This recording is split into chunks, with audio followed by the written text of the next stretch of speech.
আসসালামু আলাইকুম, সকলকে স্বাগতম জানাচ্ছি আজকের পর্বে। আজকের বিষয়টি হচ্ছে আমার মৌলিক সংখ্যা নিয়ে। আজকে আমরা 1 থেকে 100 পর্যন্ত কতটি মৌলিক সংখ্যা আছে সেই ধারণা নেব।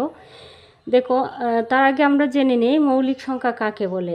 1 থেকে বড় 1 এবং ওই সংখ্যা ছাড়া যে সংখ্যার অন্য কোনো গুণনীয়ক নেই বা অন্য কোনো সংখ্যা দ্বারা ওই সংখ্যাকে ভাগ করা যায় না, তাকে মৌলিক সংখ্যা বলে। যেমন আমি একটা উদাহরণ দিই। আমি এইখানে 1 থেকে 10 পর্যন্ত লিখতেছি।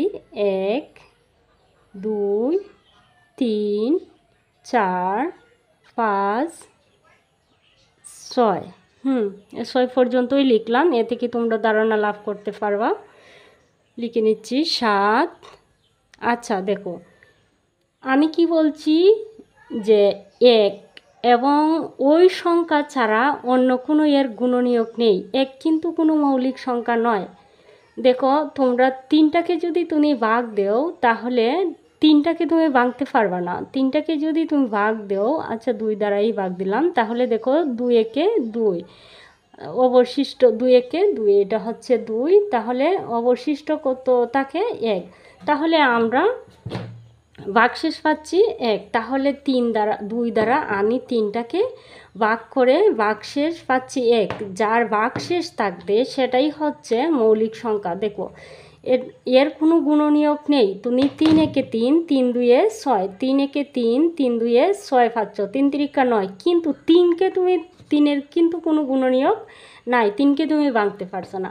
যেমন ধরো 2 একে 2, 2 এরও কোনো গুণনীয়ক নেই, সুতরাং 2 একটি মৌলিক সংখ্যা। 3-এরও কোনো গুণনীয়ক নেই, কিন্তু 4-এর গুণনীয়ক আছে 2, আর 2 দুয়ে কত? 4। তাহলে 2 দুয়ে 4, 2-এর কিন্তু মৌলিক গুণনীয়ক আছে। তাহলে 2 কিন্তু মৌলিক সংখ্যা নয়। তাহলে আমি কি পাচ্ছি? 3 হচ্ছে আমার মৌলিক সংখ্যা, 2 হচ্ছে আমার মৌলিক সংখ্যা, 1 কিন্তু মৌলিক সংখ্যা নয়। তাহলে 4 কিন্তু মৌলিক সংখ্যা নয়। 5কে তুমি ভাঙতে পারবে না। 5 একে 5, 5 দুয়ে 10, কিন্তু 5-এর কোনো গুণনীয়ক নেই, সেজন্য 5 হচ্ছে মৌলিক সংখ্যা। 6কে তুমি ভাঙতে পারবা। দেখো, 6-এর গুণনীয়ক আছে 2 3-এ 6, 6-এর গুণনীয়ক আছে, সুতরাং 6 হচ্ছে মৌলিক সংখ্যা নয়। তাহলে 7, দেখো 7 একে 7, 2 7-এ 14, কিন্তু 7কে তুমি ভাঙতে পারতেছো না, 7কে তুমি কোনো কিছু দ্বারা ভাগ করতে পারতেছো না, সেজন্য 7 হচ্ছে একটি মৌলিক সংখ্যা। ঠিক তেমনি 8, দেখো 8-এর কথা যদি বলি তাহলে 2 সাইডে 8, 2 সাইডে 8, 8-এর গুণনীয়ক হচ্ছে 4 এবং 2। এর আরও অনেকগুলা গুণনীয়ক আছে, যেগুলো আমি এখানে উদাহরণ দিচ্ছি না। ঠিক তেমনি 9, 9টা দেখে নিচ্ছি। 9, 9 3 3-এ 9, তাহলে 9-এরও গুণনীয়ক আছে, সুতরাং 9 মৌলিক সংখ্যা নয়। 7 হচ্ছে মৌলিক সংখ্যা, 5 হচ্ছে মৌলিক সংখ্যা, 10, 2 5-এ 10, 2 5-এ 10, তাহলে এরও 10-এর 2, সরি এটা হচ্ছে 5, এরও গুণনীয়ক আছে, সুতরাং এটি একটি মৌলিক সংখ্যা। দেখো, এবার হচ্ছে এইখানে আসো, আমরা নিচে যাই। এই সংখ্যাটা যদি আমরা মুখস্থ করতে পারি তাহলে আমাদের মৌলিক সংখ্যা আমরা বুঝে নেব। এখন আমি আশা করি তোমরা মৌলিক সংখ্যা সম্পর্কে তোমাদের ধারণা হয়েছে। 1 থেকে 100 পর্যন্ত মৌলিক সংখ্যা আমরা যদি বলি, 1 থেকে 10 পর্যন্ত 4টি মৌলিক সংখ্যা। 1 থেকে 10 পর্যন্ত 4টি মৌলিক সংখ্যা। যেমন ধরো আমি এইখানে কিছুটা দেখাচ্ছি। 1 থেকে 10 পর্যন্ত আমি এইখানে লিখব, তারপরে 4টি প্রমাণ করব। ধরো 1 2 3 4, কমা হবে 5 6 7 8 9 এবং 10। তাহলে দেখো আমার মৌলিক সংখ্যা 4টা কোনটা আমি তোমাদের বিশ্লেষণ করে দেখালাম যে আমার 2 হচ্ছে একটি মৌলিক সংখ্যা, জোড় মৌলিক সংখ্যা। 2 ছাড়া কিন্তু কোনো জোড় মৌলিক সংখ্যা নেই। তাহলে 1 থেকে 10 পর্যন্ত আমার 4টি মৌলিক সংখ্যা। এখন 11 থেকে 20 পর্যন্ত আমি আবার লিখব, আমি তোমাদের দেখাচ্ছি। 11 থেকে 20 পর্যন্ত এখানে লিখে নিচ্ছি 11 12 13 14 15 16 17 18 19 এবং 20, 19 আর 20। দেখো এইখানে 11 হচ্ছে একটা মৌলিক সংখ্যা, কারণ 11-র কিন্তু কোনো গুণনীয়ক নেই। 11 একে 11, 2 11 22, এক ছাড়া 11 একে 11, এক এবং ওই সংখ্যা এক এবং ওই সংখ্যা ব্যতীত অন্য কোনো গুণনীয়ক যার নেই সেটা হচ্ছে মৌলিক সংখ্যা। কিন্তু তোমরা দেখো 2 6 12, 2 এবং 6 এর গুণনীয়ক হচ্ছে 6, আরও অনেকগুলো আছে।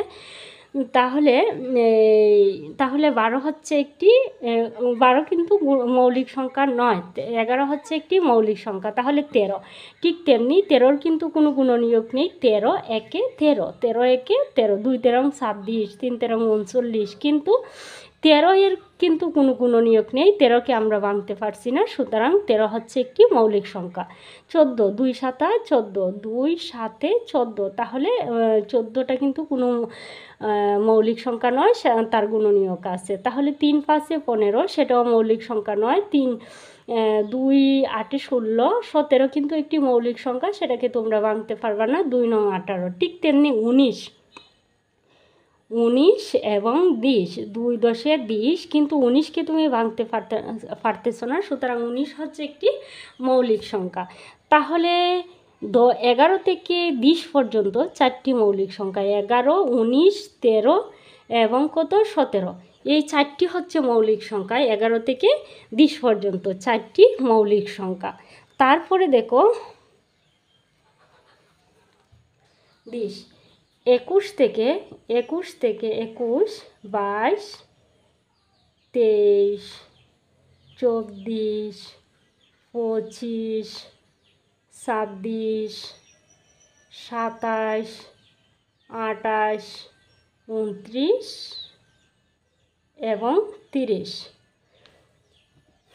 দেখো 21-এর কিন্তু গুণনীয়ক আছে 3 7 21, 3 এবং 7, 3 এবং 7 এর হচ্ছে গুণনীয়ক, সুতরাং 21 কোনো মৌলিক সংখ্যা নয়।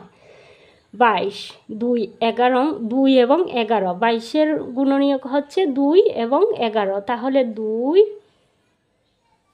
11, সরি এটা হচ্ছে 11, 2 11 22, তাহলে এর গুণনীয়ক হচ্ছে 2 এবং 11, সুতরাং 22 মৌলিক সংখ্যা নয়। কিন্তু 3 হচ্ছে একটি মৌলিক সংখ্যা, 3কে তুমি কোনো কিছু দ্বারা ভাঙতে পারবে না।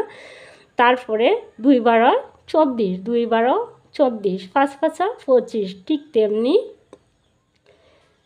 2 13 26, 2 13 26, তাহলে 26 কিন্তু কোনো মৌলিক সংখ্যা নয়। 27, 3 9 27, 4 7 28, ঠিক তেমনি 29 এবং 30, 5 6 30, 30-এরও 30, 5 এবং 6 এর গুণনীয়ক হচ্ছে 5 এবং 6, সুতরাং 30ও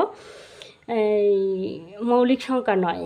তাহলে এইখানে হচ্ছে 21 থেকে 30 পর্যন্ত মৌলিক সংখ্যা হচ্ছে 23 এবং 29, 23 এবং 29। আমি আশা করি তোমরা 1 থেকে 100 পর্যন্ত মৌলিক সংখ্যা চিনে যাব, যে সংখ্যাকে কোনো সংখ্যা দ্বারা ভাগ করা যায় না, যার ভাগশেষ অবশিষ্ট থাকবে, যার কোনো মৌলিক গুণনীয়ক নেই, সেই সংখ্যাটি হচ্ছে মৌলিক সংখ্যা। আশা করি তোমরা মৌলিক সংখ্যা সম্পর্কে ধারণা পেয়েছো, তোমরা বুঝতে পারবা। দেখো আমি এইখানে 1 থেকে 100 পর্যন্ত মৌলিক সংখ্যাগুলি লিখে রেখেছি। 1 থেকে 10 পর্যন্ত মৌলিক সংখ্যা 4টি, 11 থেকে 20 পর্যন্ত মৌলিক সংখ্যা 4টি, 21 থেকে 30 পর্যন্ত মৌলিক সংখ্যা 2টি, 31 থেকে 40 পর্যন্ত মৌলিক সংখ্যা 2টি, এবং 41 থেকে 50 পর্যন্ত মৌলিক সংখ্যা 3টি, 51 থেকে 60 পর্যন্ত মৌলিক সংখ্যা 2টি, 61 থেকে 70 পর্যন্ত মৌলিক সংখ্যা 2টি, 71 থেকে 80 পর্যন্ত মৌলিক সংখ্যা 3টি, 81 থেকে 90 পর্যন্ত মৌলিক সংখ্যা 2টি, 91 থেকে 100 পর্যন্ত মৌলিক সংখ্যা 1টি।